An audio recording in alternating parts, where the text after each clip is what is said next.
வணக்கம் நண்பர்களே, நான் உங்கள் ஃப்ரெஞ்ச் ஃப்ரெண்ட். நாம் ஒவ்வொருத்தரும் காலையில் எழுந்திரிக்கும் போதே நிறைய வேலைகளை செய்ய பிளான் போட்டுக்கிட்டு எழுந்திரிப்போம். ஆனால் நம்ம எழுந்திரிக்கும் போதே நம்ம கூடவே வலிகளும் சேர்ந்து எழுந்திரிக்கும். ஆமாம், அந்த வலிகளுக்கு ஆர்த்ரிட்டிஸ் கூட ஒரு காரணமாக இருக்கலாம். தமிழ் இதை கீழ்வாதம்னு சொல்லுவாங்க. இப்போ இந்த ஆர்த்ரிட்டிஸ் பற்றியும், இந்த ஆர்த்ரிட்டிஸை இயற்கையான பொருட்களை கொண்டு அதன் மருத்துவ குணங்களை பயன்படுத்தி 8 வழிகளில், ஆமாங்க 8 வழியில் எப்படி குணப்படுத்தலான்னு பார்க்கலாம். இந்த வழிகளில் எது உங்களுக்கு சூட்டபுளாக இருக்கோ நீங்கள் அதை ஃபாலோ பண்ணலாம். வீடியோக்குள்ளே போகிறதுக்கு முன்னாடி நம்ம சேனலை லைக் பண்ணுங்கள், கமெண்ட் பண்ணுங்கள், ஷேர் பண்ணுங்கள், சப்ஸ்கிரைப் பண்ணுங்கள். நம்ம உடம்புல மூட்டுக்களில், அதாவது ஜாயின்ஸில் ஏற்படுற இன்ஃப்ளமேஷனை தான் ஆர்த்ரிட்டிஸ்னு சொல்லுவாங்க. நம்ம உடம்பில் 280 ஜாயின்ஸ் மேலே இருக்குது. இந்த ஜாயின்ஸ் மூலமாக தான் நமது எலும்புகள் இணைக்கப்பட்டிருக்கும். ஆர்த்ரிட்டிஸில் 100க்கும் மேற்பட்ட வகைகள் உண்டு. ஆனால் அவற்றில் பெரும்பான்மையான மக்களுக்கு ஒரு சில வகைகள் தான் வருது. அவற்றில் குறிப்பாக சொல்லணும்னா ஒஸ்டியோ ஆர்த்ரிட்டிஸ்னு வகை தான் பரவலாக காணப்படுது. ஒருவர் இந்த வகை ஆர்த்ரிட்டிஸால் பாதிக்கப்படும் போது இரு எலும்புகளுக்கு நடுவில் இருக்கக்கூடிய கார்டிலாஜ்னு சொல்லப்படும் பகுதியானது தொடர்ந்து தேய்மானம் ஆகி அதனுடைய தன்மையை இழந்து விடுற காரணத்தினால அதனுள் இருக்கும் இரு எலும்புகளும் உராயும் போதோ நேரடியாக ஜாயிண்ட்டில் படும்போதோ ஜாயிண்ட்டில் இன்ஃப்ளமேஷன் உருவாகி வலியும் வீக்கமும் ஏற்படும். இதை ஆரம்பத்திலே கவனித்து முறையாக சிகிச்சை செய்யலைன்னா நம்முடைய செயல்பாட்டையே முடக்கிவிடும், ஆபத்தும் இருக்குது. பொதுவாக இந்த வகை ஆர்த்ரிட்டிஸ் இளம் வயதில் சிறு வலிகளில் ஆரம்பித்து வயது ஆக ஆக கார்டிலாஜ் தேய்மானத்துக்கு உட்பட்டு 60 வயதுக்கு மேலே வீக்கம் வலிகளை ஏற்படுத்தும். ஆனால் விதிவிலக்காக உடல் பருமன் உள்ளவர்களுக்கு அவர்களுடைய அதிகமான உடல் எடை முதுகு, இடுப்பு, கால் எலும்புகள் தாங்குவதால் அவருடைய ஜாயிண்ட்டில் உள்ள கார்டிலாஜ்கள் அதிகப்படியான அழுத்தத்தை சுமப்பதால் வெகு சீக்கிரமே சிறு வயதிலேயே ஆர்த்ரிட்டிஸ் வியாதியால் பாதிக்கப்பட்டு ரொம்ப அவதிப்படுறாங்க. இவை இல்லாமல் மேலும் ஆர்த்ரிட்டிஸ் வியாதி குடும்பத்தில் உள்ள மரபணு காரணங்களாலும் சிறு வயசுலேயே ஒருத்தருக்கு வருவதற்கு நிறைய வாய்ப்பு இருக்குது. இந்த ஆர்த்ரிட்டிஸ் ஏற்பட்டால் சில அறிகுறிகள் நமக்கு தென்படும். இதை ஆரம்பத்திலேயே குணப்படுத்திட்டா பெரிய பாதிப்பு வராமல் பார்த்துக்கலாம்.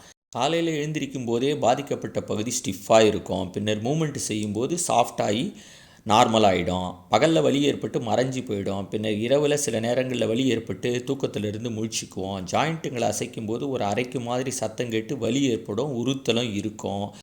எக்ஸசைஸ் செஞ்ச பிறகு பாதிக்கப்பட்ட பகுதி ஸ்டிஃபாக இருக்கும், கூடவே பெயினும் இருக்கும்.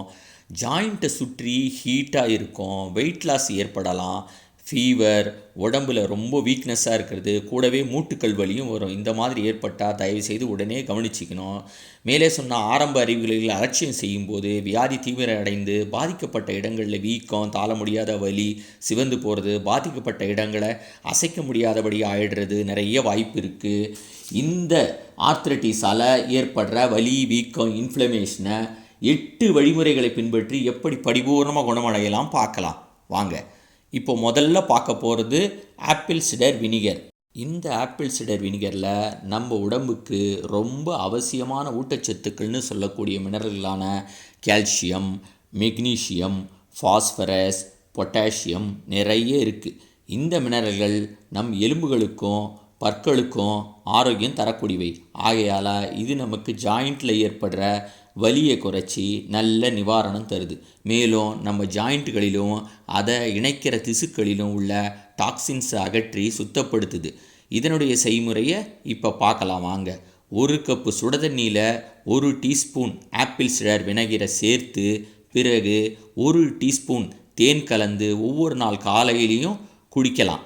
அதை மாதிரி செய்யும்போது இந்த மிக்ஸில் உள்ள அல்கலைசிங் எஃபெக்ட், அதாவது காரத்தன்மை, நம்ம உடம்பில் அதிகப்படியான உள்ள ஆசிட் தன்மையை குறைச்சி ஜாயிண்ட்டில் ஏற்படுற இன்ஃப்ளமேஷனை போக்கி நம்ம மூட்டு வலியை பரிபூரணமாக குணமாக்கிடுது. அடுத்து நம்ம பார்க்க போகிறது இஞ்சி. இந்த இஞ்சியில் ஃபெனோலிக் காம்பவுண்ட்ஸ்னு சொல்லக்கூடிய ஜிஞ்சரால் எனும் காம்பவுண்ட் இருக்குது. இது எலும்புகளுக்கு ஆரோக்கியத்தை கொடுப்பதால் ஜாயிண்ட் பெயின் மற்றும் வீக்கத்தை குறைக்குது. மேலும் இந்த இஞ்சி தசை வலிகளையும் தசை பிடிப்புகளையும் குணப்படுத்தும் தன்மை கொண்டது. அதனால் இந்த இஞ்சிக்கு மேலும் anti accident, anti carcinogenic, anti microbial தன்மையும் இதனுள்ளே இருக்குது. இப்போ இந்த இஞ்சியை பிரதானமாக கொண்டு மூட்டு வலிக்கு தயாரிக்க போகிற சூரணத்தை பார்ப்போம்.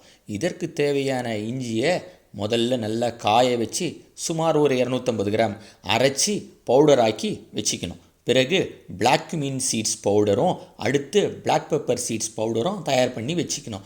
இப்போ இந்த இஞ்சி பவுடர்லேருந்து 6 டீஸ்பூனும் பிளாக் கியூமின் பவுடர்லேருந்து 6 டீஸ்பூனும் பிளாக் பெப்பர் பவுடர்லேருந்து 3 டீஸ்பூனும் எடுத்து கலக்கி தனியாக ஒரு டப்பாவில் போட்டு வச்சுக்கணும்.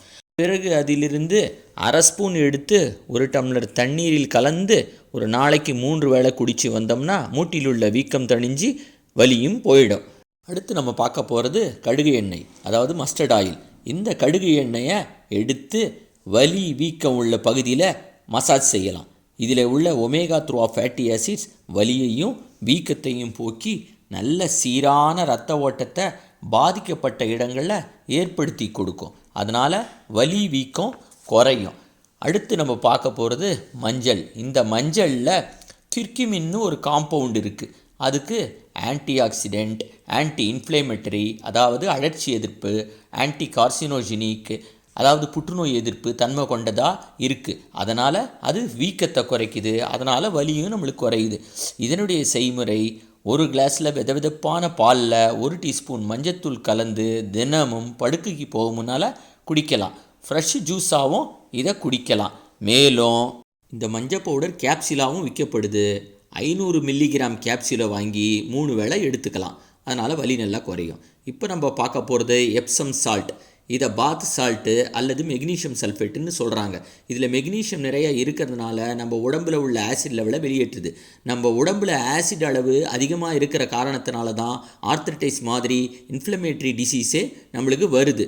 இதனுடைய செய்முறை, அரை கப்பு சுடுதண்ணியில் இந்த எப்சம் சால்ட்டையும் லெமன் ஜூஸையும் சமமான அளவு கலந்து அதிலிருந்து ஒரு ஸ்பூன் எடுத்து மார்னிங் அண்ட் ஈவினிங் குடித்து வந்தால் நல்ல வலி குறையும், வீக்கமும் குறையும். மேலும் கை கால்கள் மாதிரி தண்ணீரில் மூழ்கக்கூடிய பாகங்களாக இருந்தால் ஒரு டப்பில் தண்ணியை நிரப்பி அதில் 1 கப்பு இந்த உப்பை போட்டு அதில் பாதிக்கப்பட்ட இடத்த வைக்கலாம். இப்போ நம்ம அடுத்து பார்க்க போகிறது லவங்கப்பட்டை. இந்த லவங்கப்பட்டையில் சக்தி வாய்ந்த ஆன்டி ஆக்சிடென்ட் தன்மை இருக்குது. இதனுள்ள இருக்கும் ஃபெனோலிக் காம்பவுண்ட்ஸும் ஃப்ளாவினாய்டுன்னு சொல்லக்கூடிய ஆன்டி ஆம்ஃப்ளமேட்டரி தன்மை கொண்ட ஒரு ப்ராடக்டும் இருக்கிறதுனால மூட்டு வலியையும் வீக்கத்தையும் குறைக்கும். இதை எப்படி உபயோகப்படுத்தலான்னு இப்போ பார்ப்போம். 1 கப்பு வெதவெதப்பான தண்ணியில் அரை ஸ்பூன் இலங்கப்பட்ட தூள், பிறகு 1 ஸ்பூன் தேன் கலந்து வெறும் வயிற்றில் ஒவ்வொரு நாளும் காலையில் குடித்து வரணும். மேலும் விருப்பப்பட்டால் லவங்கப்பட்ட தூள் கொஞ்சம் எடுத்து தேன் கலந்து பாதிக்கப்பட்ட இடத்துலையும் போடலாம். இந்த லவங்கப்பட்டைக்கு காயங்களை குணப்படுத்துகிற தன்மை இருக்குது, நல்ல நிவாரணம் கொடுக்கும். அடுத்தது ஃபிஷ் ஆயில். தினமும் 1 அல்லது 2 டீஸ்பூன் ஃபிஷ் ஆயில் குடித்து வந்தோம்னா இதில் உள்ள ஒமேகா 3 என்று சொல்லக்கூடிய ஃபேட்டி ஆசிட்ஸ் மூட்டுக்களில் உண்டான வீக்கத்தையும் வலியையும் போக்கக்கூடிய தன்மை உள்ளது. கூடவே மீனெண்ணெய் கேப்சூல்ஸ் 500 மில்லிகிராம் 3 வேளை சாப்பிட்டு வந்தால் மூட்டுக்களுக்கு நல்ல பலன் கிடைக்கும். இதனுடைய அதிக அளவில் சிறுவகை மீன்களும் ஒமேகா 3 அதிகமுள்ள ஆலிவிதன்னு சொல்லக்கூடிய ஃப்ளாக்ஸ் சீட்ஸ், வேறு பல ஒமேகா 3 சத்துள்ள பொருட்களை சாப்பிட்டு வர இந்த வலியும் வீக்கமும் குறையும். அடுத்து நம்ம பார்க்க போகிறது செர்ரி பழம். செர்ரி பழத்தில் அதிக அளவில் மெக்னீஷியம், பொட்டாசியம் இருக்கிறதுனாலேயே மெக்னீஷியம் வலியை குறைக்கும், பொட்டாசியம் வீக்கத்தை போக்கும் ஆற்றல் கொண்டது. எனவே நண்பர்களே, இப்போ நம்ம பார்த்த 8 வழிமுறைகளில் எது உங்கள் வயதுக்கும் உடம்புக்கும் ஏற்றதுன்னு உங்கள் மருத்துவரை அணுகி எது உங்களுக்கு உகந்ததோ அந்த முறையை பின்பற்றி நல்ல ஆரோக்கியமாக ஹாப்பியாக இருங்க.